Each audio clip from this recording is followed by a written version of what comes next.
What up, what up, what up? Happy Wednesday, happy hump day. And if you're somewhere in the mid-south, happy snow day. It's the Believe in Georgia Dogs podcast on the Believe Network. Joining me is my man, Israel Troop.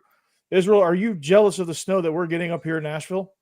I can't say, as good of friends that we are, that I'm jealous and envious of you right now of the snow. It rained all day here, and I'm totally fine with that. We get that most of the time during the summertime anyway, so I'm okay with the rain. You keep the ice and the cold, wet, slushy, sticky stuff. Y'all keep that up there with y'all.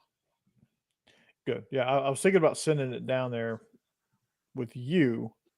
Let's not say we did. Okay. No, we got enough at the tail end of January to last us a lifetime. Gotcha. Roger that. Yeah. So and this will hopefully be the last one for us. I'm kind of over too, in all seriousness. But before we really get started on this new proposal that the SEC and Big Ten are cooking up, we are presented by Underdog Fantasy, and we are still presented by BetOnline.ag, the OG, the Mr. Reliable, the number one betting site for all your sports wagering needs. If you want to bet it, NBA, NHL, MLB coming up, you've got it. The March Madness, that'll be a fun time to head on to betonline.ag. Plus, they have an online casino as well. So head on over there, betonline.ag. That's where the game starts. Now, since football's been over, I don't know a whole lot about the NBA or anything like that. So it's always just a crapshoot for me as far as underdog goes. So I haven't really played a card in quite some time because I just don't know, and I don't really just want to guess.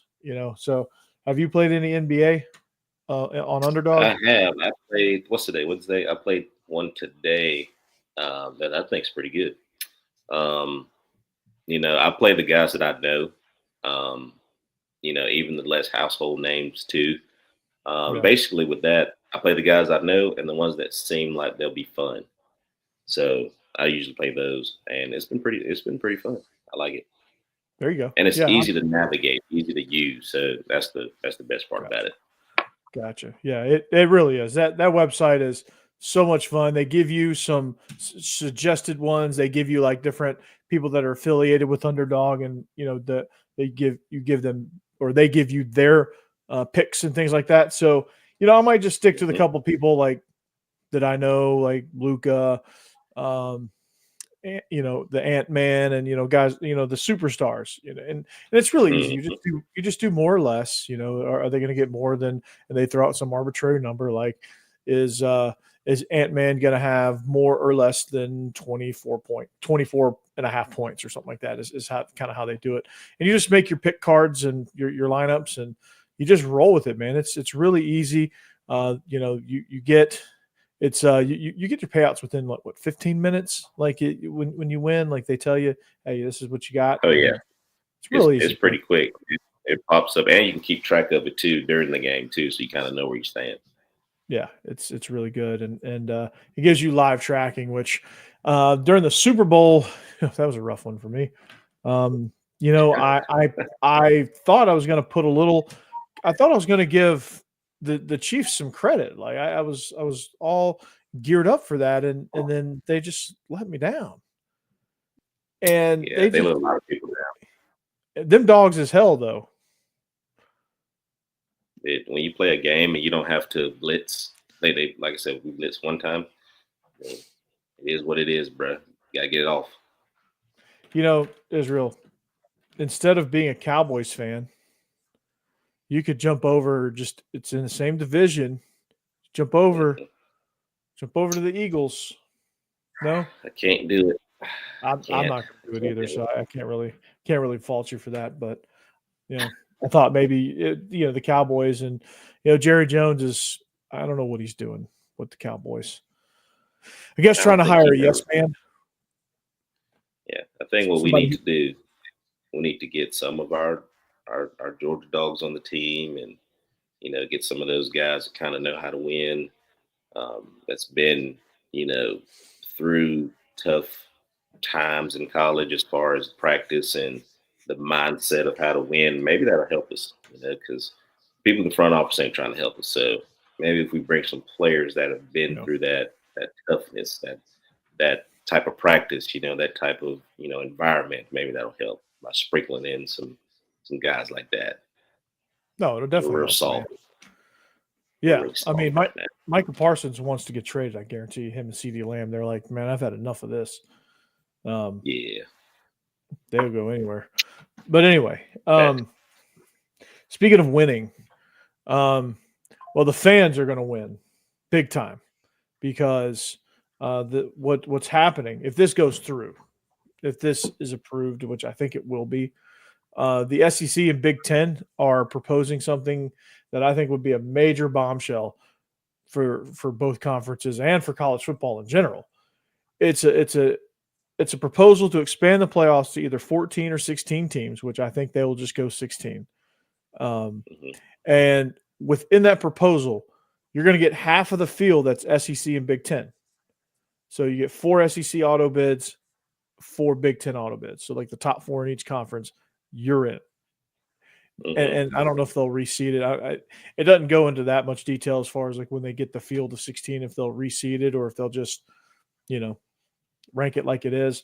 And then they're talking about buys, so I don't think they've come to a resolution on that.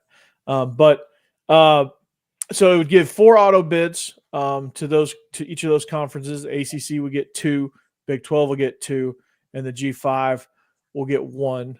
The highest rated champion from a G5 conference. So it could be from the MAC one year, it could be from the Sun Belt one year, it could be from the Mountain West one year. Whoever that is, they're in the field. And then I think there's going to be 3 at-large spots, 1 reserved for Notre Dame if they are in the top 16, and then the other 2 will just be the highest rated teams that are left. That didn't qualify. Like let's say you finished 5th in the SEC, but you're ranked like 16th. Like you probably get one of the bids. So that would also create some ripple effects between the conferences. The SEC would likely go 9-game schedule. They would do away with the SEC championship, and instead they would take the top 2 teams would be in, right? So let's say you had a top 6 that included Georgia, Texas, Bama, Ole Miss, South Carolina, and Florida. Let's say you had those 6 teams, right? So Georgia and Texas would automatically be in. Alabama and Ole Miss would host. Who are the other 2 teams I said? South Carolina and Florida.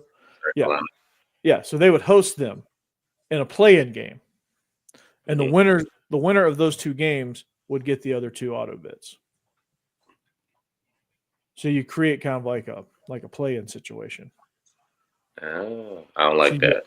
So you go to 9 games, and then you also what they're proposing is they're finally, and it's more so the Big Ten finally is agreeing to, hey, if we want to be the best, we got to play the best, and they're going to do an SEC Big Ten challenge.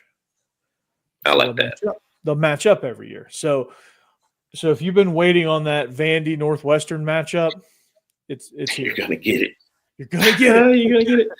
If you've been holding on for that Rutgers versus Mississippi State matchup on Labor Day, you got it. Now, the SEC will have to add 4 more teams if they want to go even matchups, because there'll be 4 teams that don't play SEC teams every year because it's 20 versus 16. So that'll be kind of tricky. But I imagine there's some more conference realignment coming down the pike too. So all of that I just said. What's your take on that? We can go bullet points. I can read. So just the 16 team playoff with 4 auto bids for the SEC. We'll just stick SEC. Screw the Big Ten. Yeah. All right. I understand where they're coming from. Simply because I think this year's 16 teams were good enough to make the playoffs this year because you left out Ole Miss, you left out Miami. Those schools that should have been in, they kind of got overlooked. So I do believe that 16 will be good. Now, how do you get to 16 is still up for debate. I'm real partial to conference championships. I think that's what you're working toward, not just the playoff, but you're working toward winning your conference and the championship game.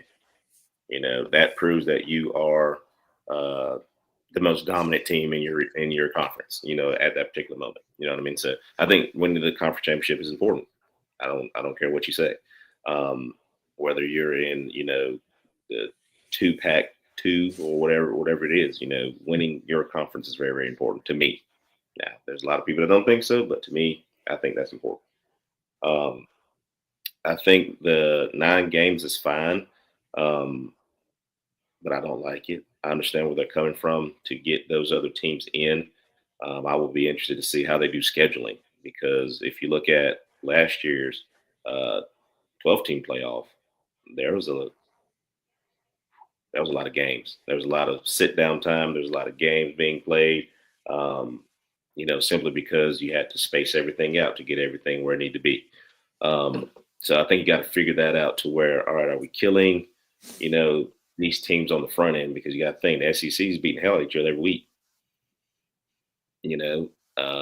Every other conference is getting a break at some point, but SEC is literally knocking the hell out of each other every week. So I think that's important, because look at how many teams were beat up leading up to the playoff and leading up to games this year that were playoff implication games. Mm-hmm. You know what I mean? So I think if you can figure all that out and make it work, by all means do so. But at the same time, one, the championship means a lot to me still. And 2, if you can figure it out, make it work. Because I do think 16 teams is really good, because we did leave some teams out last year. South Carolina should have made it in last year. That's another team that kind of got the short end of the stick. So there's a lot of teams last year that should have made it that didn't. So I think 16 is good, but how do you get there without killing the players in the process of getting there? Yeah, I think getting to that number, I think that's one of the reasons I think they're compensating for the fact that the SEC would go, and the Big Ten already does, but that they would go to a 9-game conference schedule, is because they feel like that would provide a better resume, and they feel like the 4 bids would kind of preserve that a little bit. So you're going to get automatically 4 teams, possibly 5 in the field. So they're like, okay, well, you can't have one without the other. It's a brutal schedule, but one of the reasons is because the SEC has that week in November where everyone plays cupcakes, and people are all up in arms about that, and they want to get rid of that. And they in the college football is trending towards the NFL more and more and more. Every way you look at it, they're trending towards the NFL model, which the NFL model is, hey, everybody's good. It's a gauntlet week in and week out. Recruit better, portal. The rosters being cut to 105, like they have roster limits now, so there's going to be more people in the portal. You're going to do a lot more cutting now, and there's going to be some. It's going to be topsy turvy for probably, I don't know, the next 5 years at least, before it kind of settles back down, because you have so much change all at once. It's got to find a way to figure itself out. So you're going to have more roster movement anyway. You're going to have to try to build better depth, I guess. And it just is what it is. And, injuries happen. It is a violent sport nonetheless. And, what's one more conference game at this point? And then you're playing a Big Ten game on top of that. I think that will, that's, at that point you might as well just say, hey, play all P5 games at this juncture, and just roll with it, see what happens, because you can't really get rid of as a coach. Yeah, and I always worry as a coach too. It's kind of like playing your games and then having the bye week before the playoffs. Like, I don't like having the bye week before the playoffs. You know what I mean? So I can only imagine, like, Georgia sitting at home. Not that they were sitting at home, but those 2 weeks off, although it was very beneficial for getting players back, but that's 2 weeks you're not playing football. You're practicing things like that, but you go from one to the next. That's a long time. Yeah, it's not the same. Yeah, and the offensive line was just completely rusty. And then the fact that, then you throw in the wrench of, you get to game day, and then, you had that terrorist attack, and you had to push the game back, and it's just a weird, like everything about the Sugar Bowl was just odd for Georgia or for both teams. But I mean, Notre Dame was just able to. Notre Dame, I think, in the second half, they wanted to win more than Georgia, and they just overcame some of that weirdness and ended up winning the game. Yes. But if we are going to that model, I think you model what the NFL does. I mean, I think you just keep playing and call it what it is. Yeah, I mean, it it is. You said it, and you get your bye weeks, as they come, and then after that, it's as soon as that 12th game is over, you make the playoffs, kind of like the wild card. You know what I mean? Yeah. Bam, here it is. Boom, you got what is it, a week? The first team's got a bye, which is fine. That's only a week. So bam, here we go, and you roll it that way. I mean, the idle time is usually when it hurts teams as well, because that's when guys get hurt too. You know what I mean? Yeah. So you're trying to practice smart and things like that, and just phantom injuries start to happen during that time. You lose a guy to getting in trouble because we ain't got practice, or we don't have a game, so that focus is not really there, and things like that. There's just so much that can go on during that time that I think that if they can fix that model to where it's not so much downtime, and we can make it work within the schedule to where we're not killing the players. Yeah, absolutely. And I know many of you are gonna say, "Well, they're getting paid now." Yeah, well, they're human beings too. Okay, most people are overworked too. But guess what? These people are beating on each other every week, so there's a complete difference in what they're doing and what we're doing. It's a violent game, but on the flip side of that, it would be what if you won the championship? It would be a total of what, 16 games, right? Mm-hmm. Be the equivalent of an NFL season. So if you want to, as college football, say you're truly getting these kids ready for the NFL, I think you can make that. That's a valid argument, but you'd have to be a championship team to really be able to say that. So I don't know. There's one way, half dozen another. Different ways to look at it and different ways to digest it. But I think if they find a system that works, that's fair, that rewards everything. I know you like the conference championship. Maybe 1 and 2 play each other, and then 4 and 6 play each other, or 3 and 6 play each other, 4 and 5. Or even if the best team with the record in each conference at the end of the season is the SEC champion or the Big Ten champion, I'm okay with that too. But that just proves you're better. I mean, they would do that. Yeah, and I'm okay with that. You know what I mean? If you have the best record in your particular conference, then you're the champion. Yeah, like it's like baseball. Hey, you won the SEC regular season championship. You're the best. You were the 1 seed coming into Hoover, or you're the 1 seed going into Atlanta for the SEC basketball tournament. Like, it's the same concept. Like, you earned it on the field. You earned the 1 seed. That's how you do it without playing an extra game for that team. That would be their bye week, I guess, and then the playoffs would start the next week. So I don't know. I think there's a lot of good models there. There's a lot of good things that could happen. I know the fans would benefit. You get more marquee matchups, ticket sales, things like that. I think you'd get more people on campus, and you get more people supporting. And then, of course, recruiting wise too, I think it has a major benefit because more teams, at least in the SEC and at least in the Big Ten, the other conferences to a certain degree, but in the SEC, you can say, hey, there are 6 teams legitimately have a chance at the playoffs every year. You get in that field of 6, and all you have to do is win 1 game, and you're in, right? Yeah. And then just think about like how important. So here was another caveat. Like when they put in the 12-team playoff, everyone's like, every game doesn't matter. You can afford to lose 2 or 3, and it won't matter. And I think if you go to this, no, you can't. But I think if you go to this model, you really can't, right? Because just think about it. Like, just think about how quickly the standings would change. Think about how quickly, like, you could be in an automatic berth at the 2 seed, and you mess around and lose, a Week 10 game against South Carolina, and now you're having to fight for your life.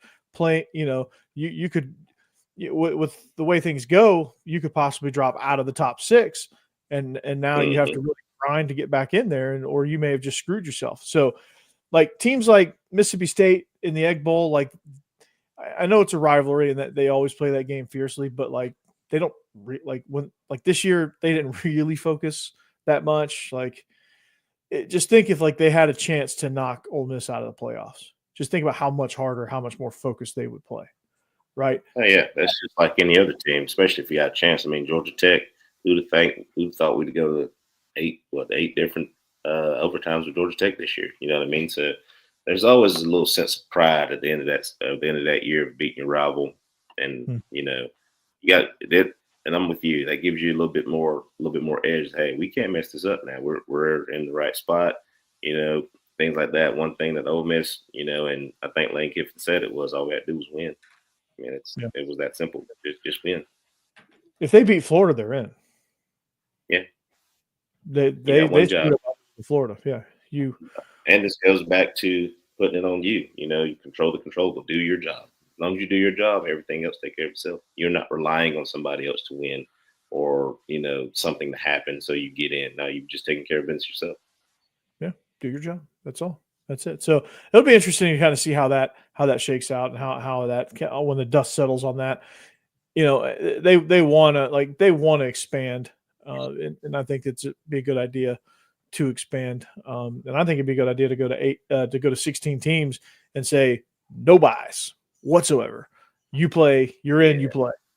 You know, and that will take away some of the, you know, I think you reseed it once you get your field. I think you reseed it and rematch it, based on, you know, you could use prior ranking in your like if you're the number one coming in, you know, obviously you're going to be the number one seed, but it really kind of gets to, you know, like the 10 through 16 rankings, like that's where it kind of gets dicey because like you could have automatic qualifier come in from like number 22 because, you know, you had an ACC team win their conference but they're ranked 22nd, you know, and they auto qualify. Well, they'll just drop into that last spot. Yeah, and they'll get matched up. I'm glad I'm not in that room getting paid the big bucks to figure this out. So I'll let them figure it out when they get there and complain about it later, like everybody else. Yeah, they're like, oh, those games sucked. Well, you made the matchup. Like Penn State SMU was a joke. That was a joke. That's the model you guys had. It's the model you picked, and it is what it is. Yeah, not saying Bama would have done much better, but like, geez Louise. Yeah. Like Ohio State, Tennessee should have never been a first round game. That should have never been one. That should have been one. But anyway, I digress.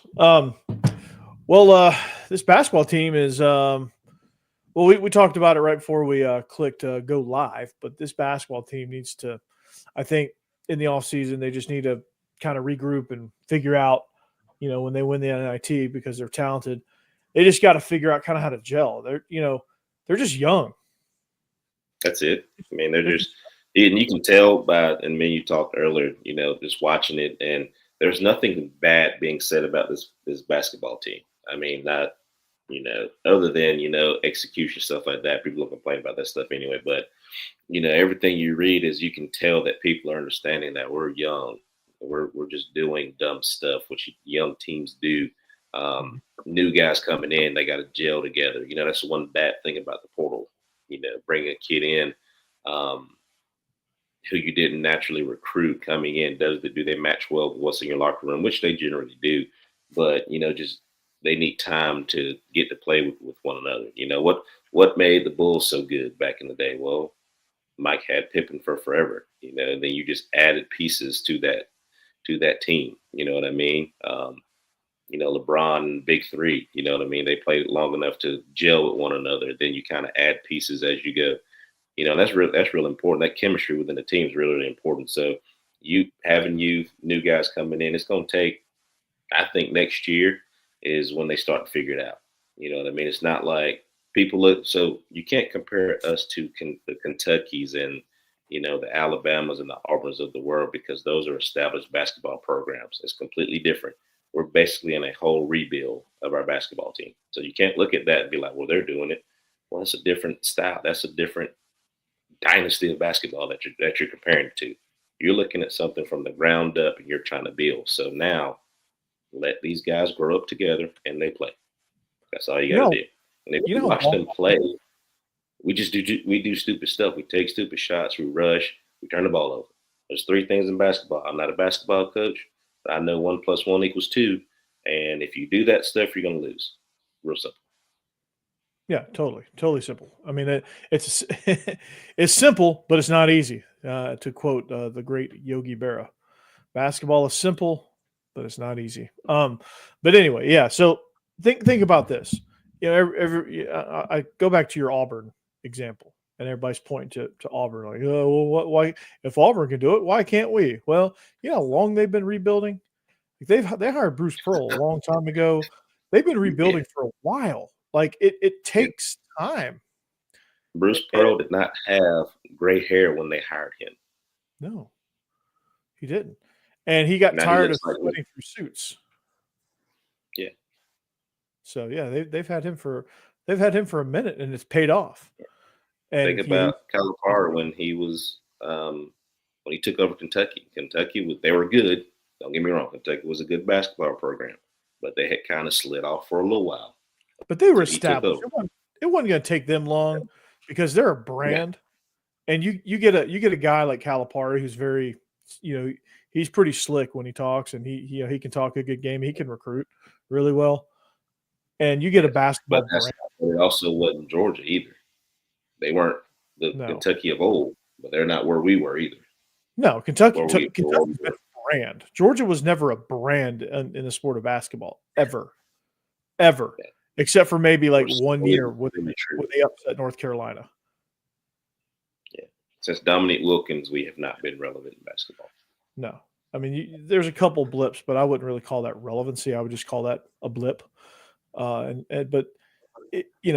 Georgia's just not a basketball brand. And Alabama has finally become a basketball brand. They've never really been a basketball brand. But they've kind of late, they've kind of had a nice little run of, they've been able to keep some of these veteran players together. And Nate Oates is an elite coach, and they've done a really good job there. And some of these, and it's the reason why the SEC is good, is because some of these brands that weren't brands are now brands, now household programs. Arkansas is. They had a brief run with Nolan Richardson where they were a brand, and they were good. And they were really good, 40 minutes of hell, actually. And then they kind of trailed off a little bit, and they've been good here and there, but consistently, not really. But they're pretty good. Ole Miss is, they've hit lightning in a bottle here with Chris Beard. They've always been a solid program, but nothing great, nothing to write home about.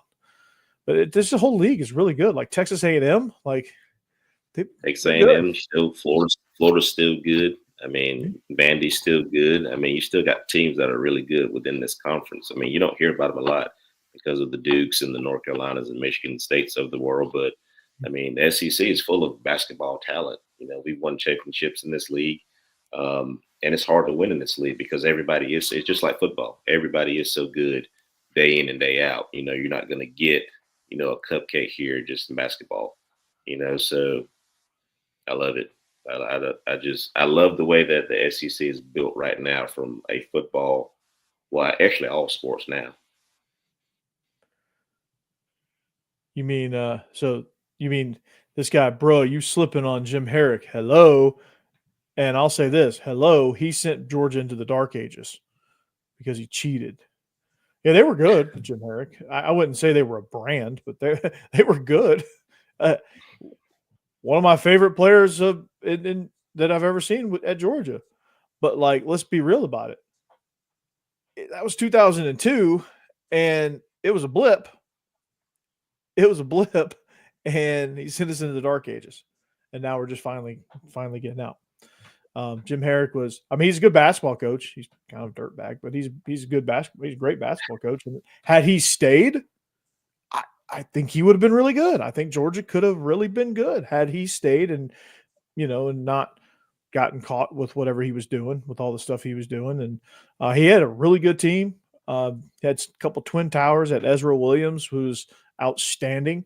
That team was electric. And then it all went away. in an instant. It has.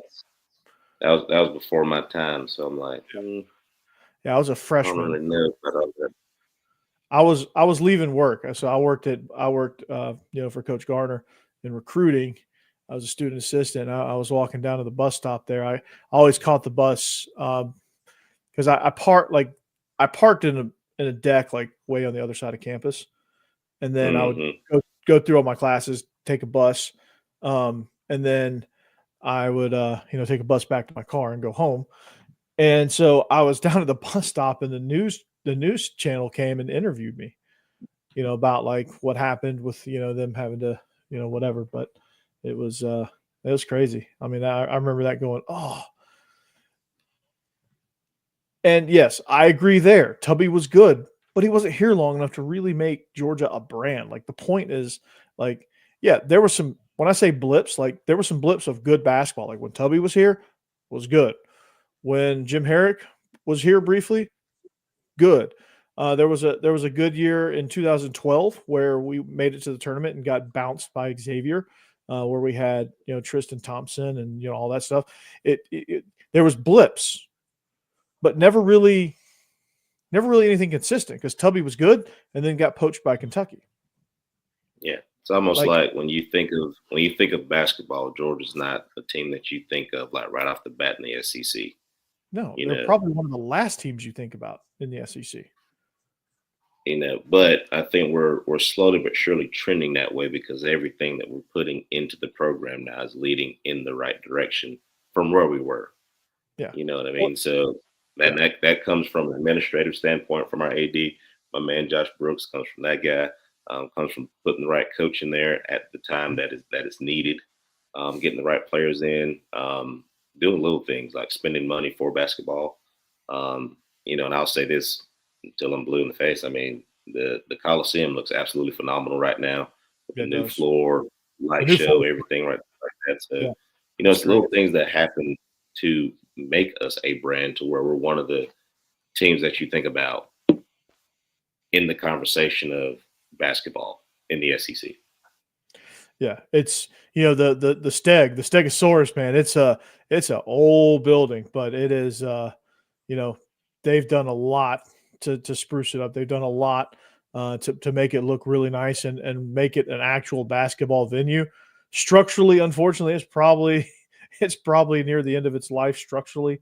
At some point, I think we're going to need a brand new arena, but um, I hope they model it after and build it after the Stegosaurus, like in that same footprint, Same. just Yep.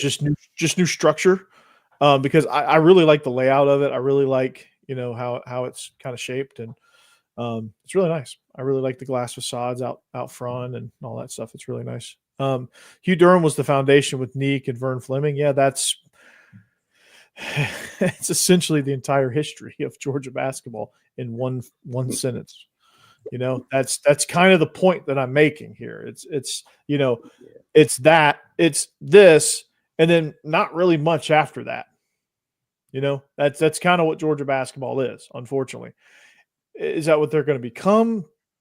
I hope not. I see the trending in a way that they're a more consistently competitive program. There's just some steps they got to take. I think Mike White's the right guy. I can tell you that. There's no doubt. I love everything that's going on with basketball. And like I said, we'll get there. I Yeah, mean, we're too good at football. I mean, a basketball team. we are too good at football. Um, you know, to just keep making these mistakes. You know what I mean? And like I said, they're mistakes that are easily fixable. It's Mhm. not when you're watching like we used to and be like, what are we doing when you're watching? But it's not more so like, what are we doing? Let's fix that right now. You know what I Yeah, mean? That's something that can be fixed, not like we are just terrible yeah, and right and now. it You know what I it's mean? very it's And very you can see week to week, game by game, we're getting better and better each game. And that's what you want when you're watching. Are we getting better week to week, game by game?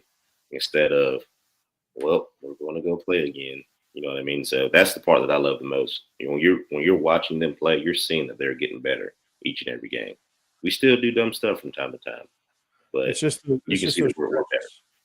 Yeah, they're executing. They're gelling a little bit, but it's just those stretches of just lack of focus, lackadaisical, whatever you want to call it.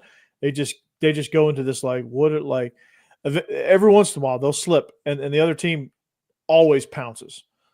And he slip into this, and it just seems like every time they do this, they'll throw a bad pass, and it'll go down the other end for a layup or a dunk.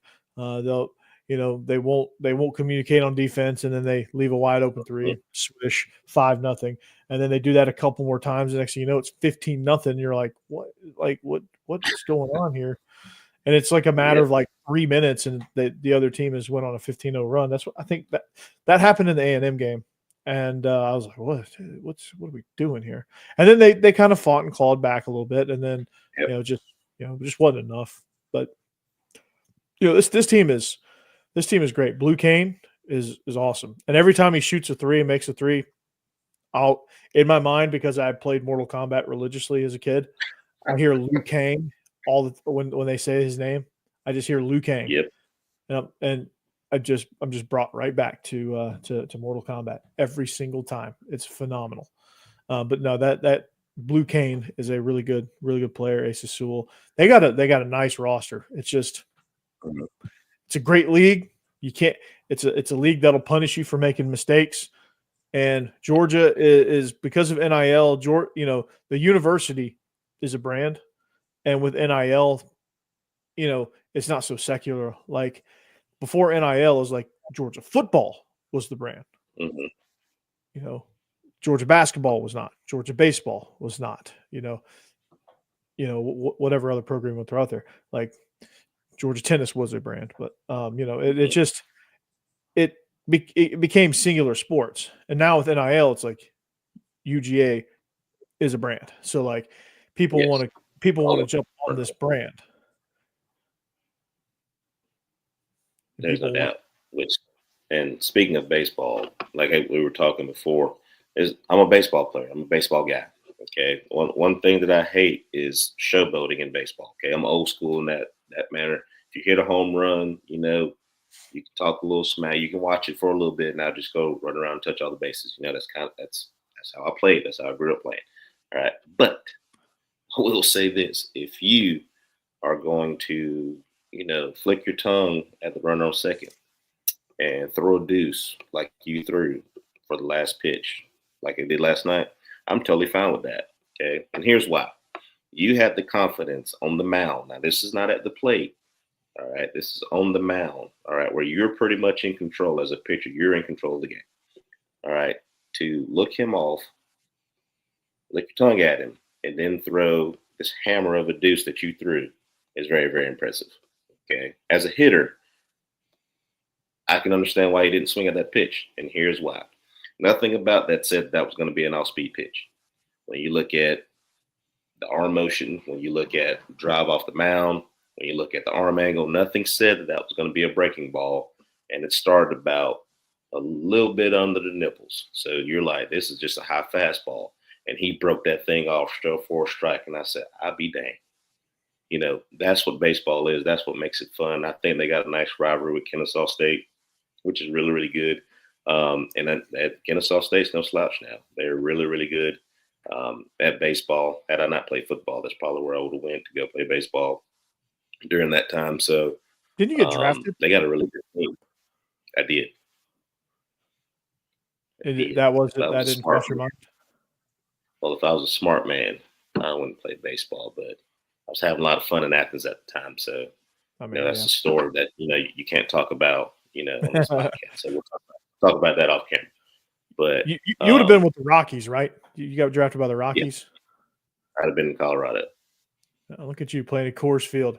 Now batting, number 28, Israel Troop. Bam! Absolutely. Drives one. That was during I think I thought it got caught for sure. I think Helton was still playing during that time too, if I'm not mistaken. So that'd have been fun. That'd have been really fun. But I love where our baseball program is. You can tell that our pitching is strong. That was one of the big headlines. I think Roddy said that, and I think a lot of the beat writers said that as well. Dash said that as well.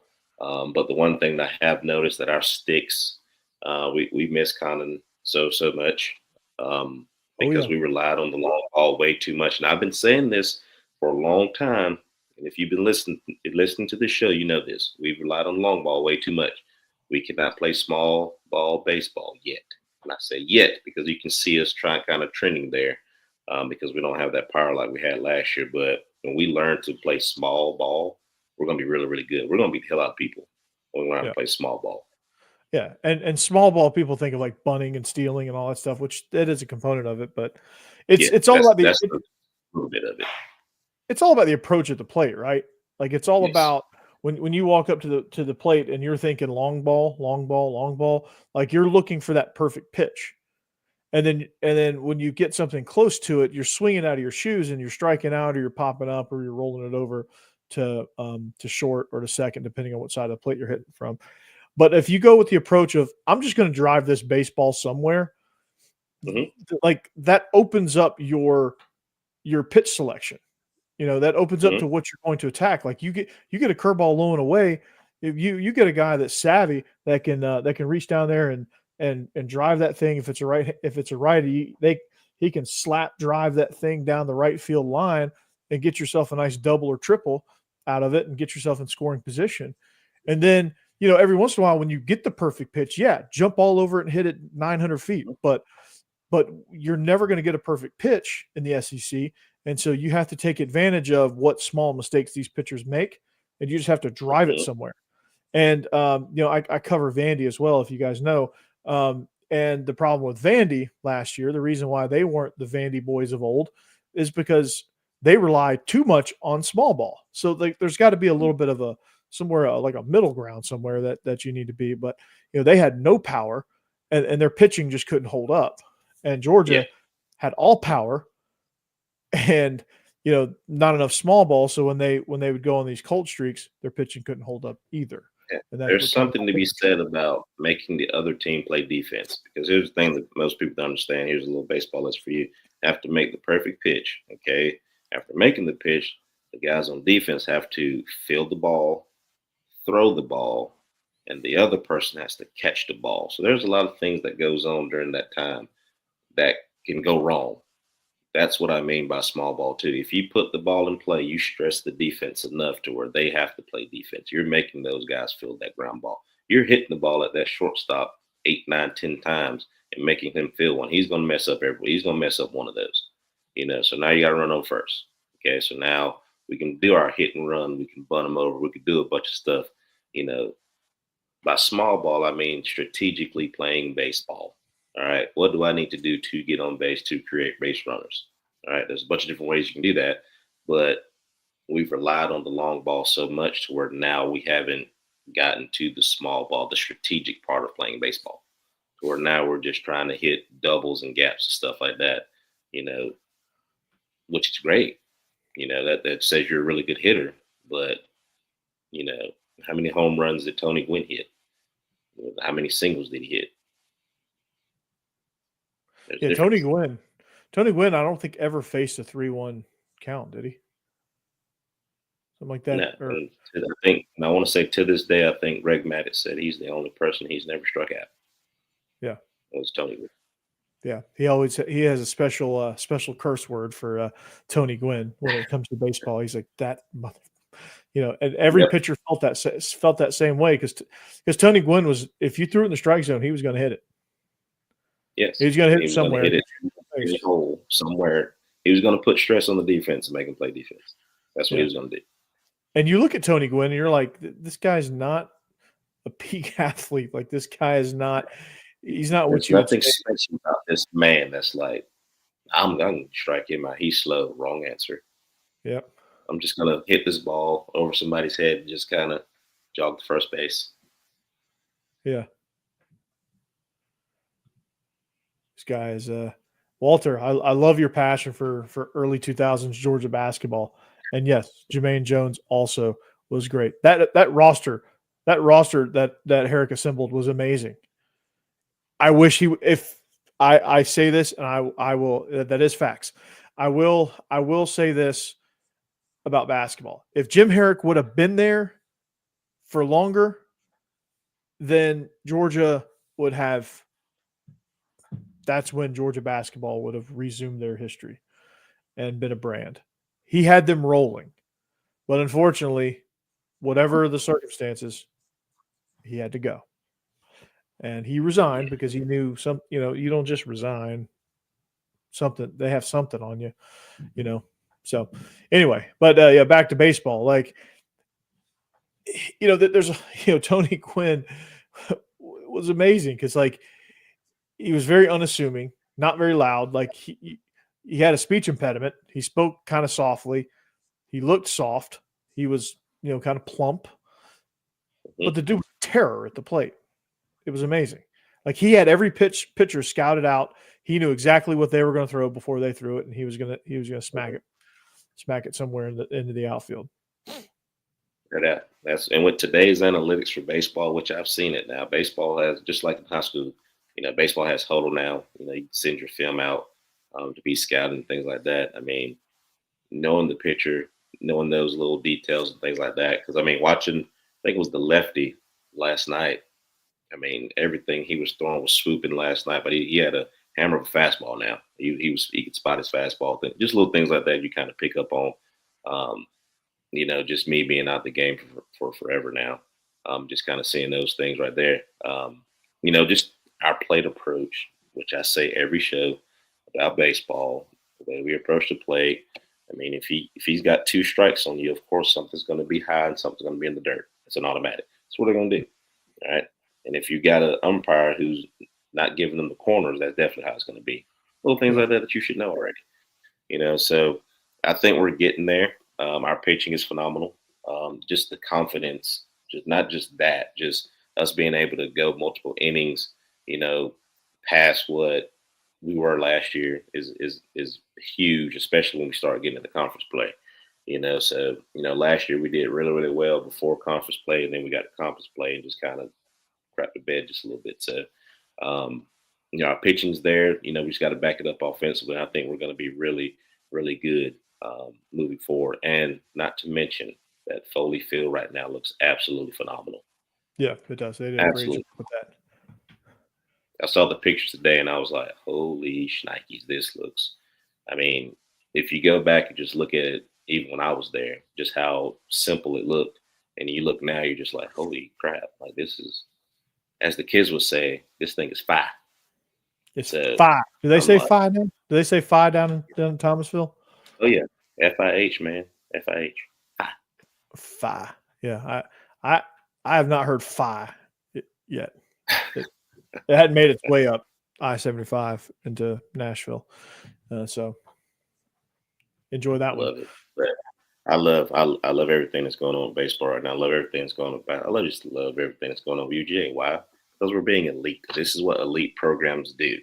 Elite universities. You know what I mean? So I love it. And we talked about this the last time we were on, actually. Your boy Aaron Murray is endorsing Pug, looks like. And that might be the guy. Like, that might actually be the guy. Oh, yeah. Trust me. And those guys are a little bit more plugged in than I am, simply because I got to worry about my own quarterback, a.k.a. Cam Hill. Check this guy out real soon. Getting a lot of looks. But this summer is usually when I kind of sit down and kind of look at, everything, especially when spring starts, really. When I can kind of look at them. And then, we have our big show after the spring game and kind of leading up to everything too, to where I can see it. But if anybody can talk about quarterbacks, that guy by the name of Aaron Murray can. So, I'm looking forward to seeing which one kind of takes over the reins. Because, I mean, if they're as evenly matched as we've been saying they are, give or take a couple of skill things, I mean, it's going to be real easy to see who's the winner, once spring hits, and then once fall hits and things like that. Winning it right now is fine. It's when fall hits going into game one is really what you're looking for. Now, you want to kind of name that guy before time, but I got a good feeling that Kirby's not going to do that until probably the week before we play, the first game of the season. Yeah, he's gonna stretch this thing out as far as he can. He's gonna get all the mileage out of it. He's gonna get it all buzzing. All eyes on the Georgia quarterback competition, Pugs versus Gunner, and Walter. He sounds like you're a Pug guy. which is okay. That's fine. That's perfectly fine. I'm a big Puglisi fan as well. I think Gunnar does a lot of great things too, and I think whoever wins this one is going to be elite. And I think that you know it's going to be interesting. And Paul Feinbaum has been very hard on Mike Bobo, and Mike Bobo earned it to a I certain saw extent. that But the other day.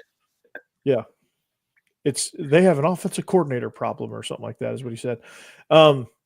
Which I think injuries, things can affect your game planning and game and calling of games, and we talked about this at great length, so no need to like rehash it. But like, I'm interested to see if there are different sections of the playbook that you adapted from Todd Monken to take advantage of Gunner and to take advantage of Pugs, and if there's some middle ground there where there's something that both of them should be able to do, and that's how you evaluate them. I don't know, but to me, it's going to be command of the huddle. And Walter, Yes. to your point, it's going to be who can walk in and the other 10 guys believe without a shadow of a doubt. There's no doubt. And if you notice, the year before, Carson Beck had the locker room. That's kind of what you're looking for. When Carson got hurt, Gunner had the locker room. So it's going to be whoever has the locker room, pretty much. You know what I mean? And to Paul Finebaum's point, he makes a lot more money than I do. So I mean, obviously, his opinion is very much warranted. A lot, but to me, did you watch the season as a whole? Did you watch the entire season? We can sit here and blame coordinators. What's to say we change coordinators and the same thing happened next year? Yeah, exactly. Right. So now you just got rid of a coordinator, but you still got the same problem. Right. So changing coordinators not always solves the issue. Now, if there's no adjustments being made this year, now there is an issue. You know what I mean? So if you watch the games as a whole last year, there's a lot more than just offensive play calling that was wrong with Georgia's offense last year. So I'm not just going to sit here and again, I love Mike Bobo, and that's my guy. But there's a lot more. Me being a coordinator myself, there's a lot more than just play calling that was a factor in Georgia being very much mid last year on offense. Yeah, a lot of things happen on And a that's on snap. my mama, as the kids would say too, on my mama. I've heard that one, on my mama and on God. Yeah, on my life. They'll even type it out, OML, on my life. Yeah. So I Yeah, make them so say, I tell them to put it on your grandma then. No, coach, I can't do that. That means you're lying. mhm. If you can't put it on your so Pug is NFL, Gunner is mid. We don't know either of those statements. We don't know if Gunner Yeah. truly is mid. He was mid against Notre Dame, but I think that was more of like his offensive line just couldn't contain Notre Dame's pass rush. Um, and Pug, we just don't know anything about Pug right now as far as him being a college quarterback. So, he could very well be NFL. He could very well also be failure to launch. Like we thought Time will tell. Brock Vandergrift was gonna be NFL. He's out of football. Like And you never just really know. think now, these same people say every once in a while are the same ones that didn't want Stetson Bennett to start. We only got 2 national championships out of that too. So And Stetson, an NFL guy. Yeah. you know what I mean? So not real sure where we're going. Yeah. Walter, honestly, I say all that. My prediction, I don't know, I don't know where Israel's going to go. I don't know if he's ready to make a prediction, but I'll make a bold prediction here on February. What is it? February 19th, 2025. I will make a bold prediction. And this prediction may get adjusted, but there's a lot of momentum with Pugs. So I'm going to go with Pug. I think Pug's going to be the guy. That's my prediction. Not saying that's what not necessarily saying, hey, I'm rooting for one guy over the other. But it's just kind of how I feel that, the direction is going. Oh yeah, I'm gonna wait. I'm gonna wait this thing out.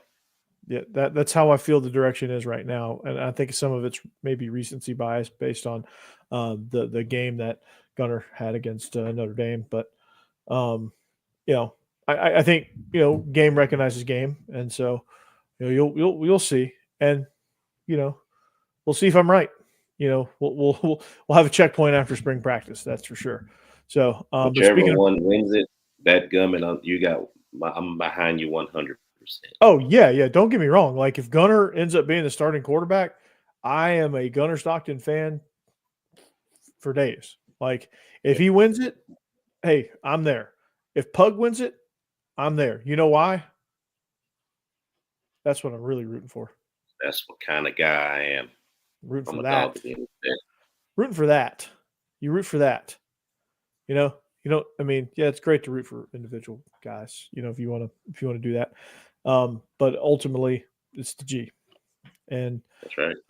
ultimately it's the G. So but anyway, well, that's going to do it for us here on the Believe in Georgia Dogs podcast on the Believe Network. Walter, much appreciated for all the facts, especially this one. Hey, no doubt. Walter, if you get on every one of our episodes, you could be our research guy. I would love that. That's all my life. Doubt. All right. So Walter, we appreciate you. Anybody else checking in? Anybody else tuning in? Like, subscribe. Make sure you Walter, bring a friend next time. Bring a few friends.